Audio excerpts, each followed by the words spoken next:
En esta ocasión vamos a realizar un video tutorial sobre la inscripción a la Universidad Central del Ecuador. Como pueden observar, este es uno de los procesos más sencillos de inscripción de las universidades. Solamente tenemos que colocar nuestro número de cédula y, lo más importante,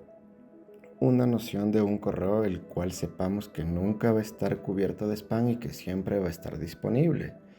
Aparte de eso, en la parte de la contraseña tenemos que colocar una que nunca nos vayamos a olvidar, o en el caso de que tengamos la mente frágil, pues que de algún modo la tengamos anotado en cualquier lugar y que nunca la vayamos a olvidar, porque el proceso de recuperación de esta contraseña es muy complejo.